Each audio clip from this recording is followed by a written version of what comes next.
नमस्कार, मैं वैद्यराज गौतम आचार्य एक बार फिर से आप लोगों का स्वागत करता हूं। आज के इस वीडियो में आज हम चर्चा करेंगे किडनी यानी गुर्दे की बीमारियों के बारे में। आज विश्व की एक बहुत बड़ी आबादी किडनी यानी गुर्दों के रोगों से ग्रसित है और लगभग करोड़ों लोग आज के समय में किडनी के रोगों से ग्रसित हैं। मनुष्य की किडनियां उसके जन्म के उपरांत ही क्रियाशील हो जाती हैं और हमने देखा होगा अक्सर कि डॉक्टर हमसे आकर के हमेशा कहता है कि जन्म के 12 से 24 घंटे के अंदर यदि शिशु ने मूत्र या मल त्याग कर दिया गया है तो आप हमें तुरंत बताएं, और यदि वह ऐसा नहीं करता है तो भी आपको डॉक्टर को अवश्य सूचित करना है। हमारे किडनी या गुर्दे की क्रियाशीलता जीवन भर चलती रहती है। जन्म से लेकर मृत्यु पर्यंत हमारी किडनी की क्रियाशीलता बिना रुके 24 घंटे, चाहे हम सोए, जागे, बैठे, उठे, खाए, पिए, डांस करें, कुछ भी करें, हमेशा किडनी अपना कार्य करती रहती है। वह निर्बाध गति से चलती रहती है, कभी नहीं रुकती है। हम जो भी खाना खाते हैं उसका हमारी आंत्रों के द्वारा अवशोषण होकर के जो भी वेस्ट प्रोडक्ट होता है वह हमारे खून में मिल करके किडनियों द्वारा मूत्र मार्ग से बाहर निकाल दिया जाता है।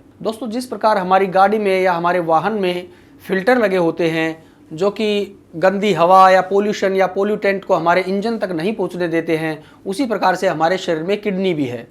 लेकिन आपने देखा होगा कि हम अपनी गाड़ी के लिए बहुत ही सचेत रहते हैं। हर 2 या 3 माह पश्चात या वर्ष में कम से कम 3 या 4 बार हम जब भी अपनी गाड़ी को सर्विस के लिए लेके जाते हैं तो उसके फिल्टर अवश्य चेंज कराते हैं। तो क्या हमारे शरीर में जो हमारी किडनी जो जन्म से लेकर मृत्यु पर्यंत हमारे शरीर में 24 घंटे काम करती है, क्या उसको किसी फिल्टर की आवश्यकता नहीं? क्या उसका कभी शोधन या शुद्धिकरण नहीं होना चाहिए? निश्चित रूप से उसका शोधन होना चाहिए। किंतु क्या आपने सुना है कि कोई व्यक्ति गया हॉस्पिटल में कि जी मैं बिल्कुल ठीक ठाक हूँ और मैं अपनी यहाँ किडनियों का फिल्ट्रेशन या उसका शोधन कराने आया हूँ? जी नहीं, आपने नहीं सुना होगा। पंचकर्म के द्वारा हमारे शरीर के सभी अंगों का, संपूर्ण शरीर का शोधन किया जाता है। किंतु यदि हम आधुनिक चिकित्सा पद्धति या मॉडर्न एलोपैथी की देखें तो उसमें किडनी फिल्टर या फिल्ट्रेशन का ऐसा कोई प्रावधान नहीं है। व्यक्ति किडनी रोग के लिए हॉस्पिटल में जाता है तो उसकी रिपोर्ट है, डॉक्टर उसको बोलता है कि आपका यूरिया क्रिएटिन लेवल इतना बढ़ गया है, अब तो आपको डायलिसिस पे ही जाना होगा, और उसका हफ्ते में एक बार, 15 दिन में एक बार या माह में एक बार डायलिसिस बोल दिया जाता है। और वह फ्रीक्वेंसी धीरे धीरे महीने से 15 दिन, 15 दिन से हफ्ते, हफ्ते में 2 बार 3 बार तक पहुँच जाती है। हमें बहुत कम देखने को मिलता है कि कोई व्यक्ति का डायलिसिस शुरू हुआ तो फिर एक निश्चित समय अवधि के बाद कि वह डायलिसिस से ठीक हो गया और संपूर्ण अब उसका कोई इलाज नहीं चल रहा है। सौभाग्यवश यदि कोई व्यक्ति डायलिसिस से बाहर निकल भी आता है तो उसकी जीवन भर किडनी की दवाइयां चलती रहती हैं। आयुर्वेद चिकित्सा पद्धति में किडनी रोगों के लिए संपूर्ण निदान एवं चिकित्सा है। आचार्य चरक ने इसके लिए विशेष तौर पर अलग से 3 वर्ग बताए गए हैं जिसके अंदर 10-10 औषधियाँ बताई गई हैं अलग अलग किडनी रोगों के लिए। जैसे कि हम आचार्य चरक के अनुसार माने मूत्र संग्रहणीय, मूत्र विरेचनीय एवं मूत्र विरंजनीय।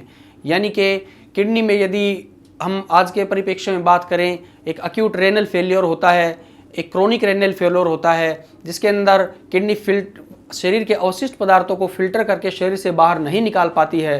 किंतु आयुर्वेद में मूत्र विरेचनीय नामक जो गण है वह विशिष्ट रूप से इसी प्रकार से बनाया गया है, वह अक्यूट रेनल फेलियर के लिए बनाया गया है। उस गण की औषधों का इस्तेमाल करने से आपके शरीर से मूत्र का विरेचन होता है, अवशिष्ट पदार्थ आपके मूत्र के मार्ग से अवश्य रूप से निकलते हैं। अक्यूट रेनल फेलियर और क्रोनिक रेनल फेलियर के अलावा भी हमें किडनी से संबंधित, किडनी संस्थान से संबंधित, मूत्रवाय संस्थान से संबंधित कई रोगों का वर्णन हमें मिलता है या फिर अमूमन आमतौर पर हम देखने या सुनने को मिलते हैं। जैसे अक्यूट ग्लोमेरुलोनेफ्राइटिस जिसके अंदर किडनी के आंतरिक संरचना में सूजन आ जाती है, सिस्टाइटिस जिसके अंदर पेशाब की थैली में सूजन आ जाती है तथा व्यक्ति को मूत्र पास करने में या मूत्र विसर्जन करने में अत्यंत वेदना होती है। हम यूरेथ्राइटिस जैसे गोनोरिया या सिफिलिस रोग के अंदर हमारे मूत्रवाय संस्थान या मूत्र मार्ग के अंदर पस पड़ जाती है जिसके अंदर सूजन आ जाती है एवं मूत्र त्याग करने में हमें कठिनाई होती है। इसी के कारण हमारे को यूरेथ्राइटिस यानी कि हमारी यूरेथ्रा जो मूत्र नलिका उसके अंदर शोथ उत्पन्न हो जाता है या फिर उसके अंदर रुकावट उत्पन्न हो जाती है। हमारी किडनियां तो सही काम कर रही होती लेकिन आगे मूत्र मार्ग में रुकावट के कारण हमारी किडनियों पर दबाव पड़ता है जिसके कारण हमारी किडनी फेल होने के भी चांस होते हैं। हमने सुना होगा गदूद ग्रंथि, यद्यपि वह मूत्र मार्ग का अंग नहीं है लेकिन मूत्र मार्ग से इनडायरेक्टली वह जरूर संबंध रखता है। बुजुर्ग व्यक्तियों में अमूमन तौर पर 60 से ऊपर आपने देखा होगा कि उनको मूत्र त्याग करने में बहुत परेशानी होती है। वह रात को उठते हैं, वो काफ़ी देर तक खड़े रहते हैं लेकिन उनका मूत्र त्याग नहीं होता है। इसके लिए भी आयुर्वेद में मूत्रवाय संस्थान के जो हमारी औषधियाँ आचार्यों द्वारा बताई गई हैं वह बहुत अच्छे से कार्य करती हैं। प्रोस्टेटाइटिस, BPH, और सीए प्रोस्टेट के मरीजों में भी जब हमने अपनी औषधियों का इस्तेमाल किया तो उसके अंदर भी हमने बहुत ही उत्साहजनक परिणाम देखे।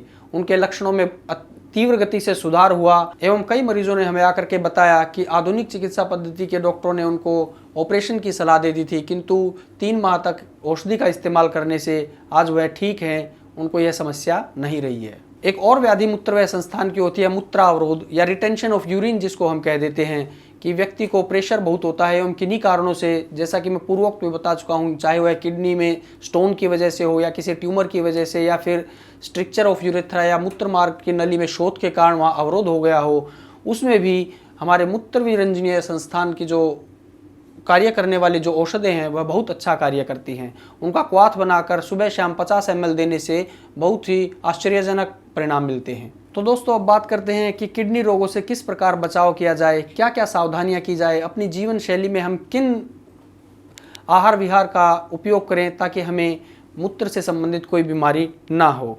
यदि आपको यूरिन पास करने में कठिनाई होती है या आप कठिनाई से मूत्र त्याग कर पाते हैं तो इस अवस्था में आप गोखरू चूर्ण, शतावर चूर्ण, शीतल चीनी चूर्ण, इन सब को कूट करके पानी और समान भाग दूध से लेकर के सुबह शाम इस्तेमाल करें तो आपको अवश्य लाभ होगा। यूरिनरी ब्लैडर रीजन में अत्यधिक पीड़ा होने पर आप वृक्षशूलांतक वटी 2-2 गोली सुबह शाम या फिर कम वेदना होने पर 1-1 गोली सुबह शाम पानी से ले सकते हैं और महानारायण तेल की मालिश अपने वस्ती प्रदेश में कर सकते हैं। अत्यधिक वेदना होने पर आप पाषाण भेदादि क्वाथ या फिर गोक्षुर आदि क्वाथ का चूर्ण शिलाजत्वादि लोह के साथ यदि लेंगे तो आपको बहुत लाभ होगा। और अंत में दोस्तों, मैं इतना ही कहना चाहूँगा कि किडनी रोगों से यदि आप ग्रसित हैं तो घबराने और परेशान होने की बिल्कुल भी आवश्यकता नहीं है, क्योंकि आयुर्वेद में किडनी रोगों का संपूर्ण निदान एवं चिकित्सा है।